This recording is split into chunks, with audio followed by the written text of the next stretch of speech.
Welcome to Ofofo Studio. My guest for today is Sumanth, CEO and founder at Deep Armor. Deep Armor is a company that is built on trust and focuses on deep technical expertise.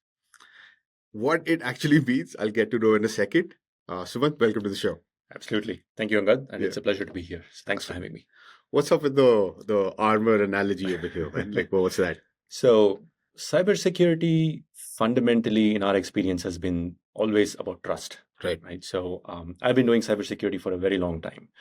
And right from the beginning, even when I got my first job, it was a question of whether my hiring manager could actually trust me to get the job done. Okay. So, the idea is that you manage less, you kind of fire and forget sort of a thing. Right. So the question was always about, how much of the trust can be built on this guy that I'm hiring.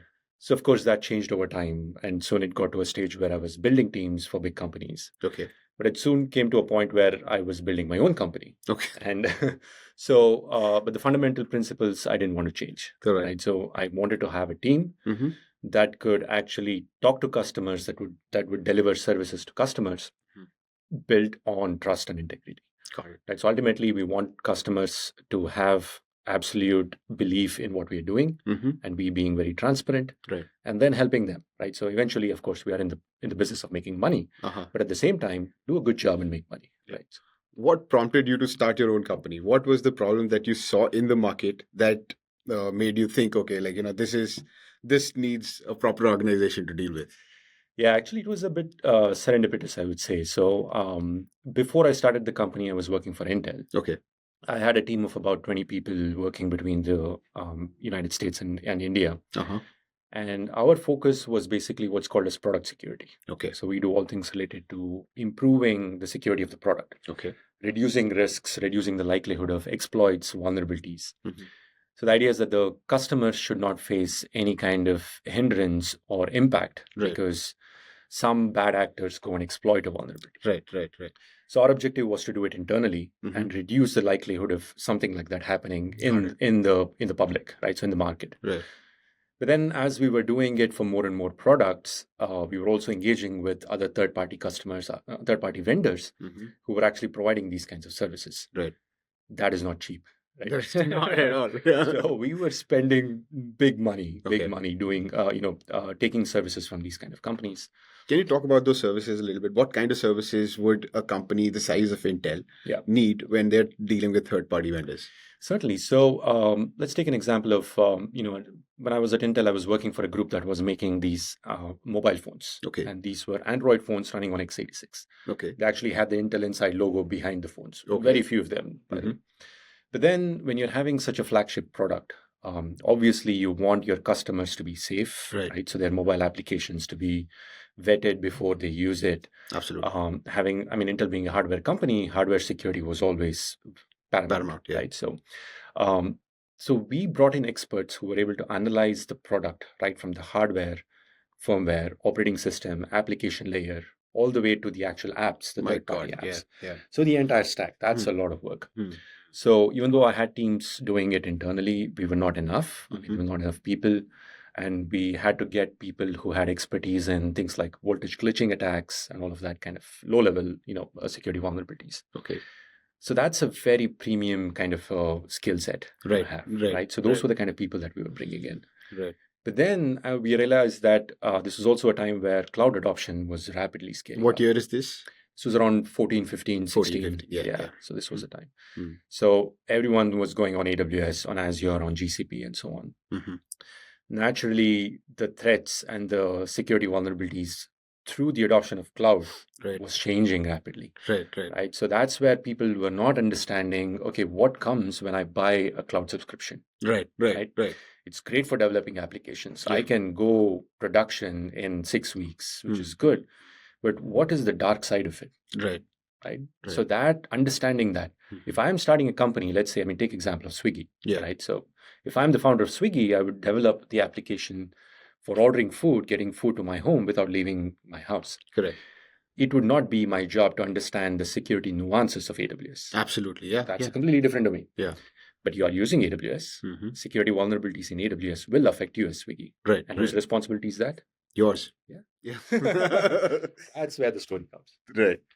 I mean, like when a company, say a largish company, is moving from on-prem to cloud, Yeah. what kind of vulnerabilities come into the picture? What are some things that they should be taking care of? Yeah.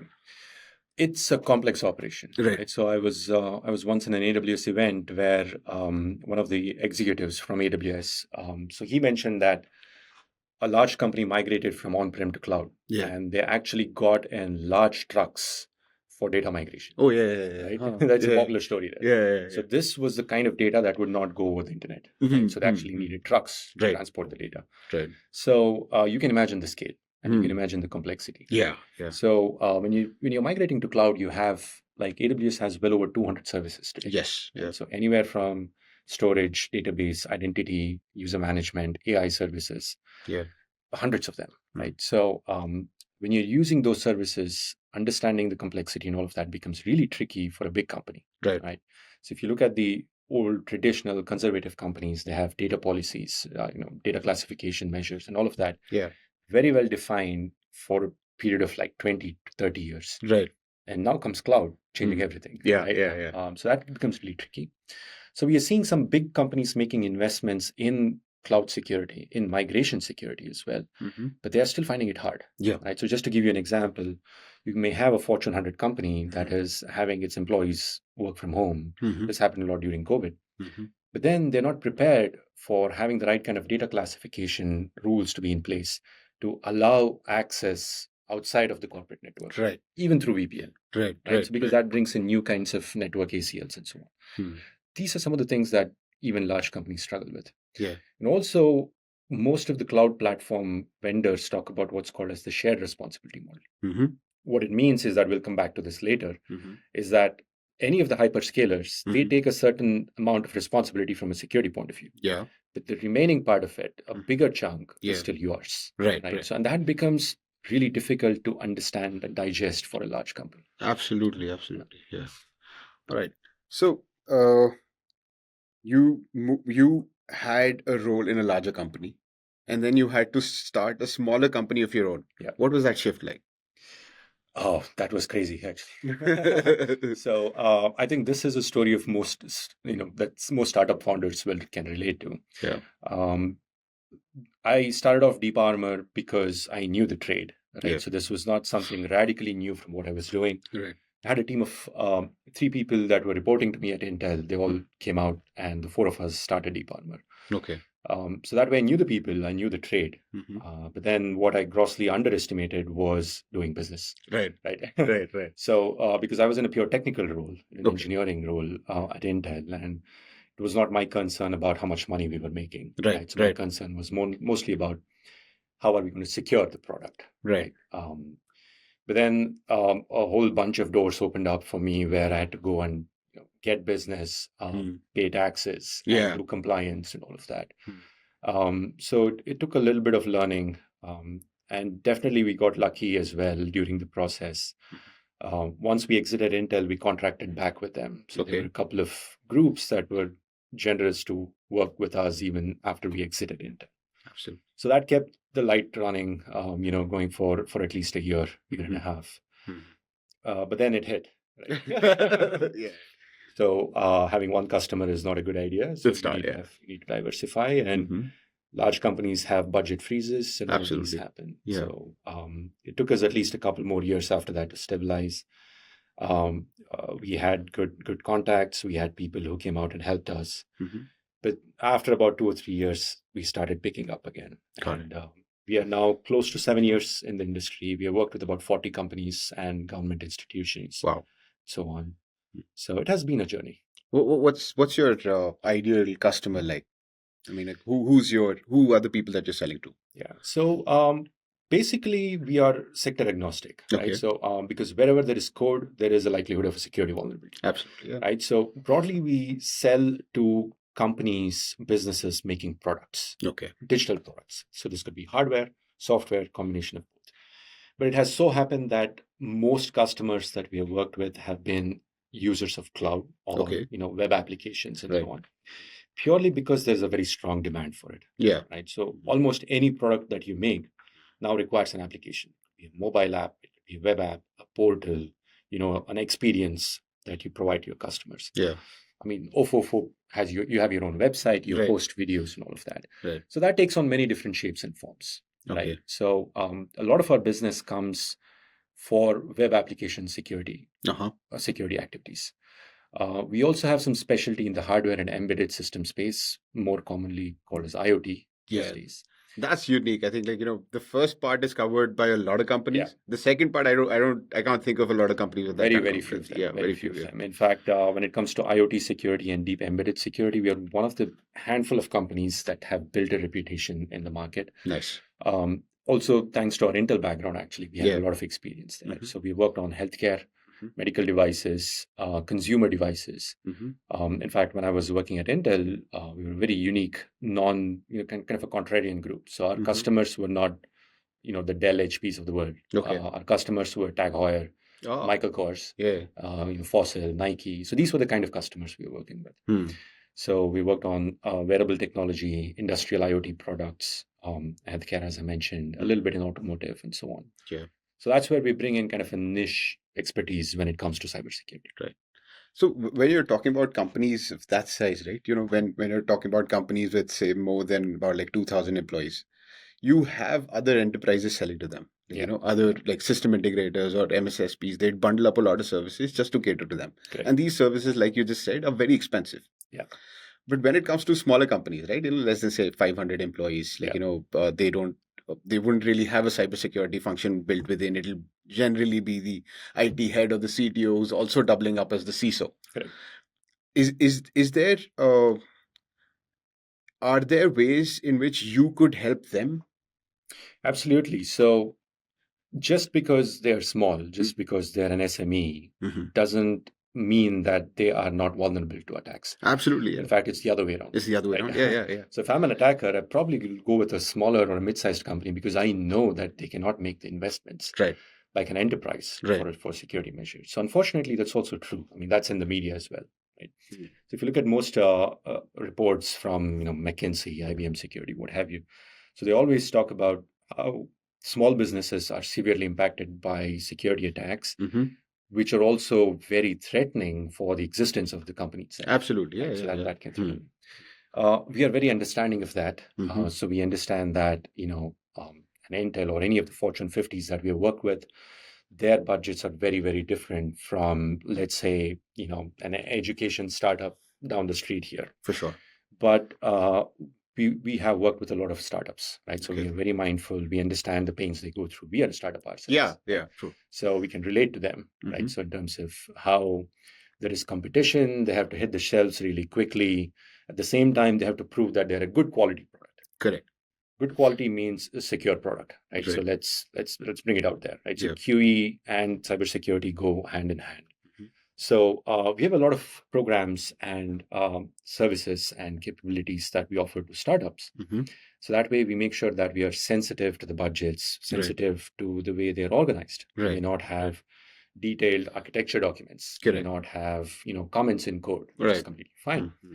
But we make sure that at least the low-hanging fruit, right? So they are addressed. The company is taking baby steps in towards like a more mature cybersecurity solution. In fact, we have a program called the 7 Deadly Sins of Startup Cybersecurity. Okay.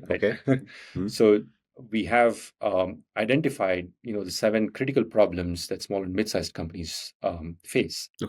Very often, even large enterprises. And of course, the calls to action. Like if I am a, like a 100-member company, how can I make sure that I have a 12-month plan or an 18-month plan towards improving the security over time? Can you just go over those very briefly? I was about to ask you those low-hanging fruits, but then, like, provided you have like those 7 deadly sins, I don't know if I can remember all of them, but at least the very first thing that we have is the absence of an executive owner. This is one of the most common mistakes that we see most startups do. What does that mean? What that means is that very often, let's say I'm the head of engineering or the the CEO or even the VP or something like that. What we have seen is that the responsibility of cybersecurity is delegated to a really smart engineer. Absolutely. All the time. Yes. That's a mistake. That's a mistake. Right? Yeah. Does that individual, he might be a brilliant architect. He might be a brilliant coder. he does not have any budget. Right. Cybersecurity needs budget. Right. Right. It doesn't come cheap. Yeah. If it comes cheap, I mean, you pay peanuts, you get monkeys. Right.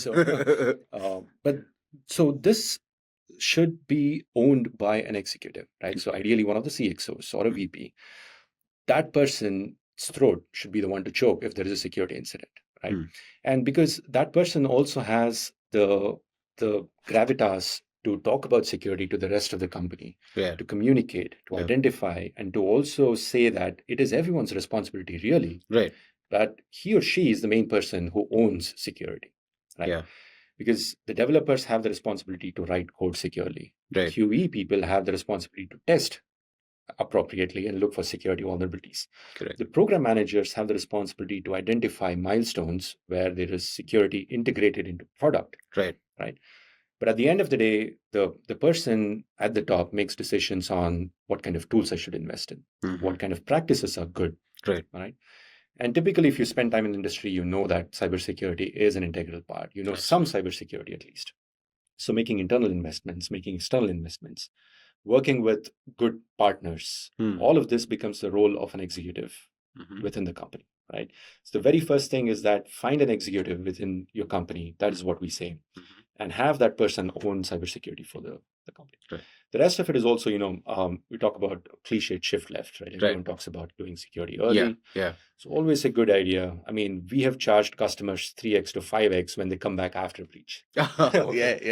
Because we have to take people away from active projects. Absolutely. It's a disruption for us. And they're willing to pay. Why not pay 1/5 before and get it through the process? Absolutely. Right? And of course, having a detailed process, not relying on bug bounty, for instance. Right. In that sense, we have identified about 6 or 7, top problems, and how companies, small as you may be, have to start thinking about cybersecurity. Absolutely. That's a very important thing that you just brought up over there. So when you're selecting partners to work with, right, what should you look at as a company? I mean, these are some key things that you should check for before you're sharing your processes or your data with them. Yeah. What are some things that you should check for? So it's a good point. So cybersecurity is not one pill that can cure everything. Yeah. Right? So in fact, we are a security company. We don't do all kinds of cybersecurity. Right. So when customers come to us and say, okay, we have an issue with the way our VPN is configured. Right. We have an issue with the way our labs are set up, and the way we do server management and all of that. Can you help us? I mean, we tell them, we would love to, but unfortunately, we don't have that capability. We can refer you to other people. Got it. Right? We have our strengths, but IT or infra security, corporate security is not one of that. So what we suggest is that the very first step is to take stock of where you are and what are the different kinds of security requirements you have in your company. So you may be a mobile handset manufacturer. You may be a large network appliance manufacturer. Your requirements will be very different. Yeah. So identifying what your requirements are for your company, for your employees, for your setup, for your products. So that is the very first step. Right. So typically there would be CISOs who take that responsibility to understand what does my security board looks like? Correct. Right. What kind of partners do I need? What kind of tools do I need? We also provide virtual CISO services where we say, okay, in case you don't have that maturity internally, we can help you with the process. Right. So we can identify these are the things you need. These are the areas where we can help. And these are the areas where we can suggest you go outside and get some help. Yeah. Right. So having that very first step, having that process, like a cybersecurity strategy, I would say that's the first step. Makes sense. Yeah. Another thing that you just brought up was that most companies are not very proactive about getting, proper security measures in time, right? It almost always is after a breach when they need to, they understand that, some safeguards need to be in place, or if it's a compliance standard that's mandated by some of their customers. What are some of the most common inquiries that you get? That's the reality, right? So ideally, we say that you should start the security development lifecycle process. So all things related to product security at the time of what we call as program POR, plan of record, right? So when the program is approved, that's when your security steps also start, in addition to product architecture, design, and all of that. But in the real world, that rarely happens. Yeah. I mean, and it's hard to blame and point fingers also, right? Right. So because especially if you're a small company, you have very limited resources, Right. and you're using that to build the product, showcase GTM, etc. Yeah. We get a lot of customers coming to us when they are almost like production ready. They have investors, especially asking them about security. They have customers demanding security, and I mean, the other thing happens in other geos, especially in Europe and the Western world, in the US and so on, where they're required to comply with security. Yeah. Right. So we work with a lot of medtech companies, and if they are selling in Europe or in the US, they have to comply with the CE mark in Europe, correct, with the FDA regulations in the US, and these are extremely stringent. No, right? yeah, So yeah, they are very, very thorough, and that comes as a blow sometimes for these companies. It's a shocker. Yeah. Right. So then they realize, okay, maybe we should have started this 6 months ago. Yeah. Right? Yeah. I mean, very often they come to us and say that, okay, we have an audit coming up in 10 days. Yeah. So we tell them that, okay, we can tell you what to do in 10 days. Yeah. Yeah. The actual execution is going to take us 3 months. Absolutely. Right? So that's the process. Yeah. But yeah, so having said that, we don't, turn anyone away. Right? Yeah. So we try to help them. We do very often we make a multi-stage or a multi-phase engagement. So phase 1, we know that you have come here at this point in time. We know that there has been a breach. Right. So this actually happened. So we were working with a company right here in Bangalore. We observed that there were some inconsistencies because one of our employees was actually using their services. Okay. So we told them that we can help you. Nothing happened. They came in the news for the wrong reasons. Okay. And then they came to us and say, okay, our investors are banging on our door. We have to do something. Right. We had them, right? So we told them, okay, we are taking care of this for you. But this is an exercise. If you need to meet ISO 27001, if you need to meet SOC 2 compliance, you have to do this every year. Yeah. Yeah. So they have been with us every year since 2020. So every year we take care of security for them. Nice. All right, Sumanth, let's switch gears and talk about your background before Intel. What were you doing before Intel? Yeah.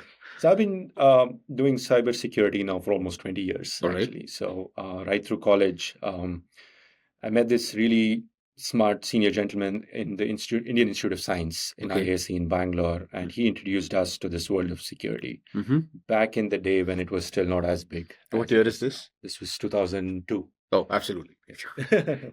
So, and then as part of our engineering project, so one of my good friends and I, we worked on a firewall for Linux, and that really opened up doors for us. It was a whole new world. Okay. So I decided to do my master's in cybersecurity, and Columbia University was one of the few schools offering a dedicated program in security. Okay. So I got into Columbia, studied there, worked with a pretty renowned guy called Steve Bellawin. So he has many cryptographic algorithms in his name.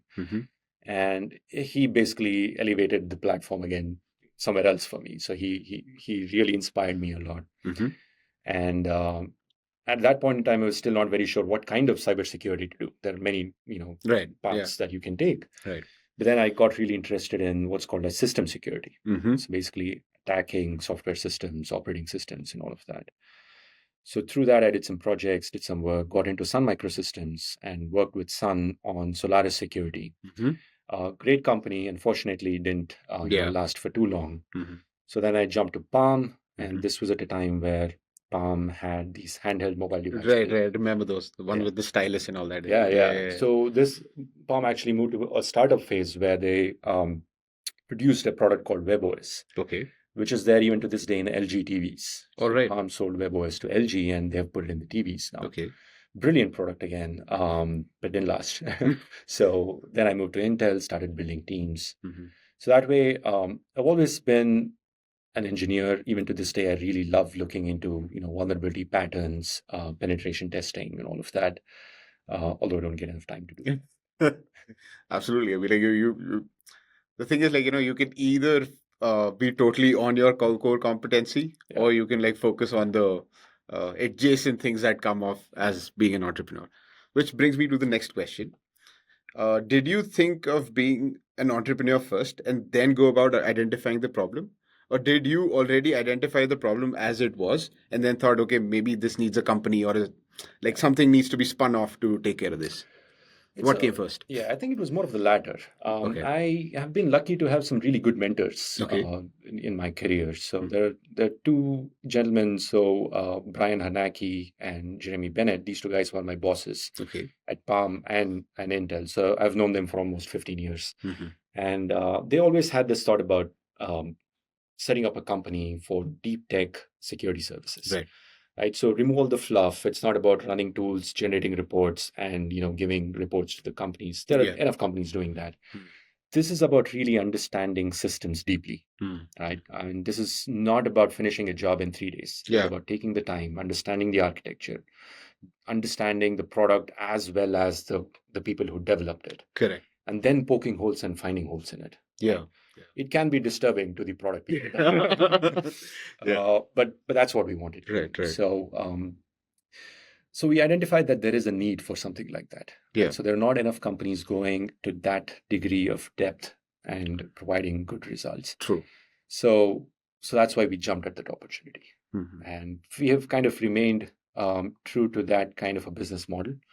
So where our objective is to actually go deep into the product and report as many vulnerabilities as possible. And reduce the risk for the customer. So it may be, I mean, we have worked with 3 Fortune 50 customers, including 1 Fortune 5 customer, $1 trillion company. Oh, wow. So obviously they make, they have huge investments in security, but they still come to us because we can do certain things which their security staff either does not have the bandwidth or the ability to do. Sumanth, can you take me through the services suite? Can you take me through some of the solutions that Deep Armor offers to its customers? Yeah, absolutely. So Deep Armor was formed with, I think just to continue what I was saying, was formed with the idea to offer deep tech cybersecurity services to our customers, right? So we want to understand the solutions thoroughly, identify security gaps in the product from a technical point of view, and help them fix those gaps, verify those gaps, and finally help them deliver a product which is of very high quality. Yeah.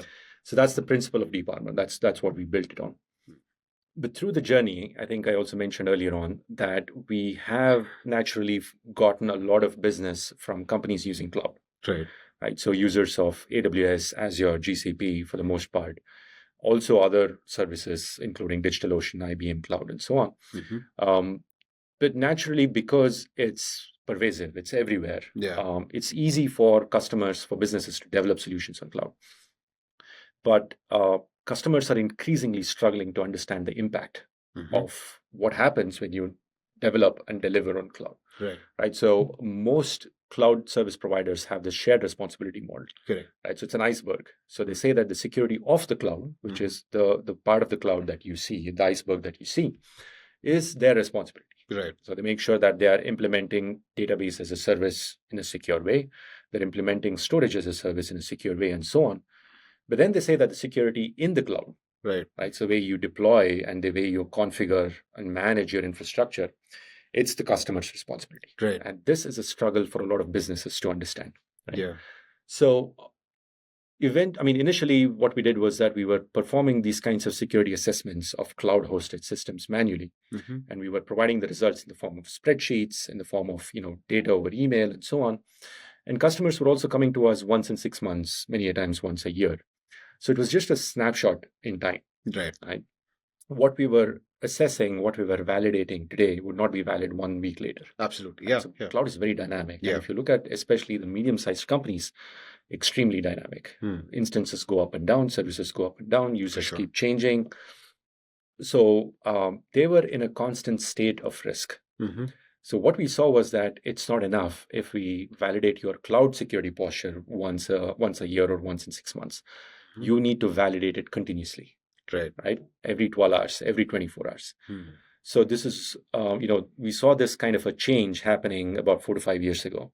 This was also at a time where there were a lot of companies coming in the cloud security space. Right?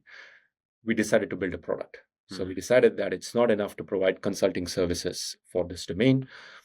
That's when Gauntlet was born. So we have been working on a product called Gauntlet for the last 2 years.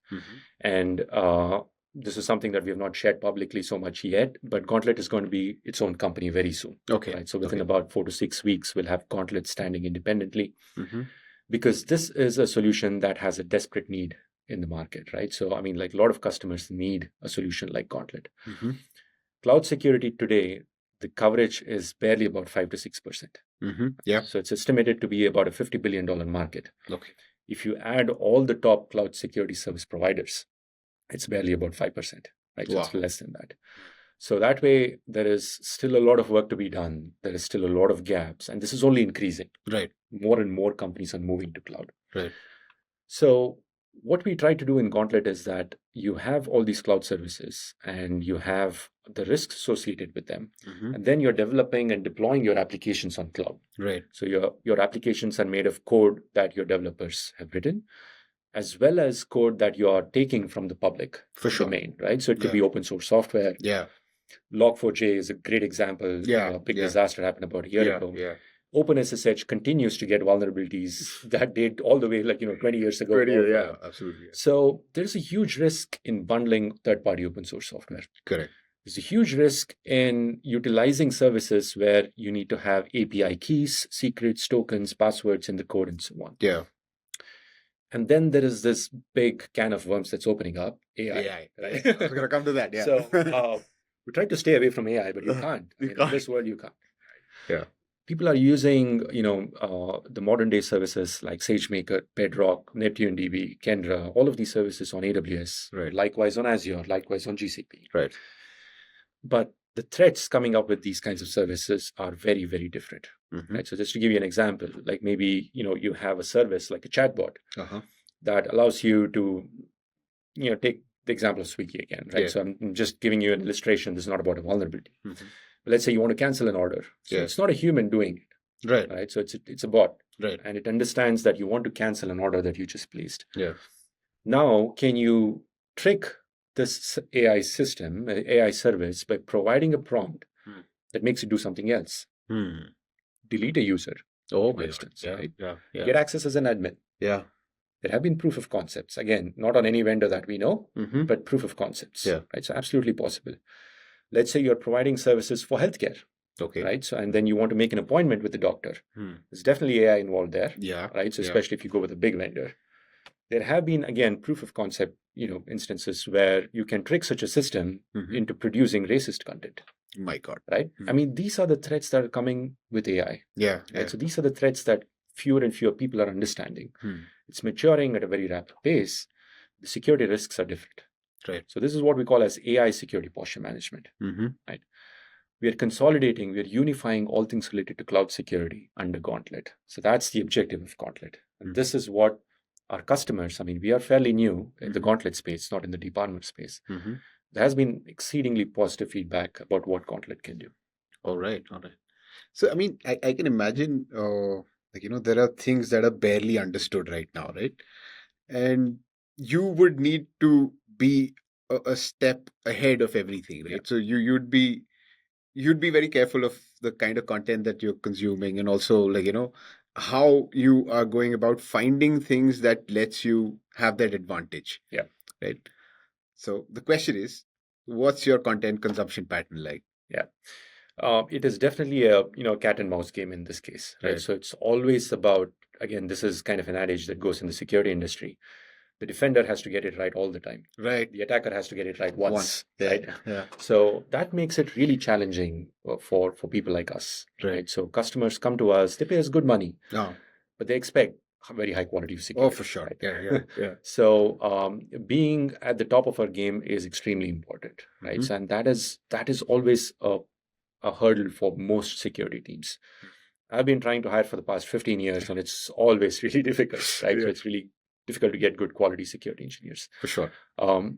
We at Deep Armor and Gauntlet, we take many different steps to make sure that we are competent, we are at the top of our game. In fact, at our company, we do something called Tech Thursdays. Okay. Right. So where, we just wrapped up one yesterday.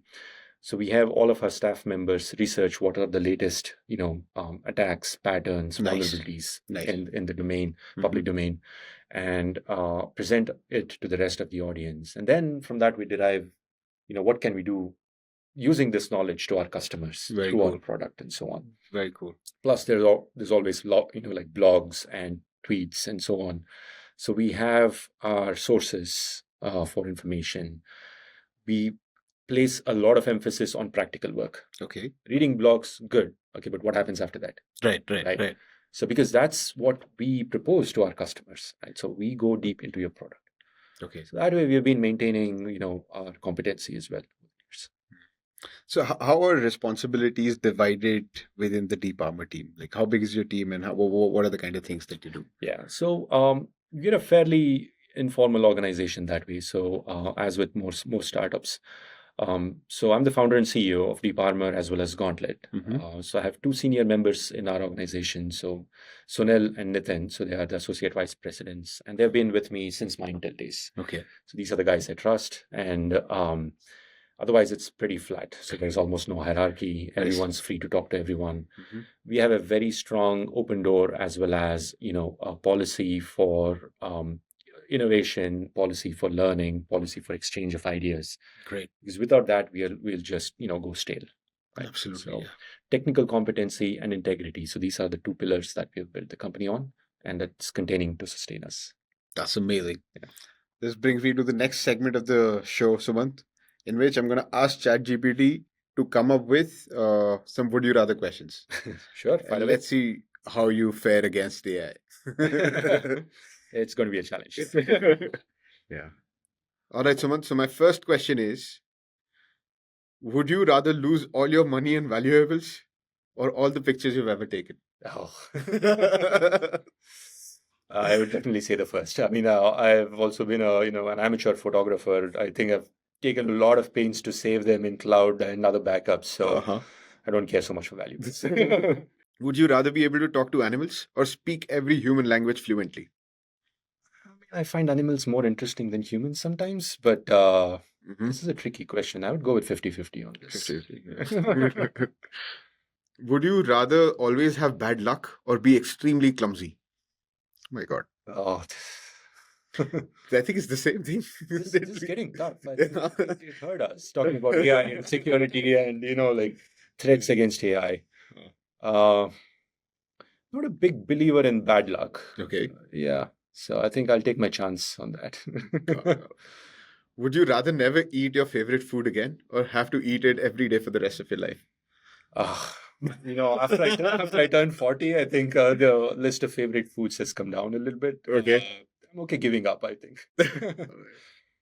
Would you rather live 100 years in the past or 100 years in the future? I think I consider myself kind of an old guy. So maybe more old school. So I would say 100 years in the past sounds more interesting. Yeah. Future seems a bit too uncertain. All right. Would you rather be stuck on a deserted island alone or with someone you dislike? I mean, if I'm up for a challenge with someone I dislike, let's see how much I can end up liking them after that. Yeah. Always up for a challenge. Right. Would you rather live in a world without electricity or a world without running water? Oh, God. This is getting... Yeah. I don't know where this AI thing is going. Definitely a world without electricity. Yeah. Running water, yeah, like there's too much over there. That's you need that to live. Yeah. Would you rather never age physically or never age mentally? My God. I think I stopped aging mentally a while ago. This has already happened. Right. Would you rather always have to wear formal clothes or always have to wear pajamas? Definitely pajamas. I'm not a formal clothes guy. All right. Yeah. So that was fun. Final question. Oh, one more. Yeah, one more. Would you rather be the funniest person in the room or the most intelligent? Yeah, definitely funniest. I'm pretty sure I'm not going to be the most intelligent one in the room. That's what most intelligent people say. It's better to be funny. Okay, that's what. How can people reach out to you, man? Yeah, absolutely. So I think it's been an absolute pleasure to talk to you, Angad, and thanks for having me. I think at Deep Armor, we would love to work with more and more companies, obviously. And I think we have built a really fantastic product. I know I'll say that because I'm the CEO and the managing director. But this is also what many of our customers are saying, right? So they've been happy. They know that there is choice out there. Yeah. But the kind of competitive edge that we give, the kind of solutions and the kind of support from the core team that we give, they have come to us and said that even large companies, the Gartner, the top companies have struggled with. They send people that who don't really understand what the product is about. They've had their frustrations, but they've been very happy with us. So we would be thrilled to work with more companies, offer Gauntlet. We in fact offer free trial because, again, going back to our transparency mantra, we believe that you try it first. You see whether it works for you. Then we'll talk about money, right? So we strongly encourage our potential customers to try Gauntlet for free and then understand what value it brings. And we're also really happy to work with you and have the listeners take a 20% discount on our annual subscription for Gauntlet. You heard it. So we'll be pleased to do that for all of you. So please reach out to us through our website, deeparmor.com. And very soon, gauntlet.security. So this is our domain. You can just look me up. I'm on LinkedIn, and we have our coordinates on LinkedIn as well. So feel free to reach out through our website or through LinkedIn. All the links will be included in the description. Sumanth, absolutely love the clarity of thought and the passion, man. No, it was absolutely fun talking to you. So look forward to the next episode. Thanks a lot. Thanks. Thank you.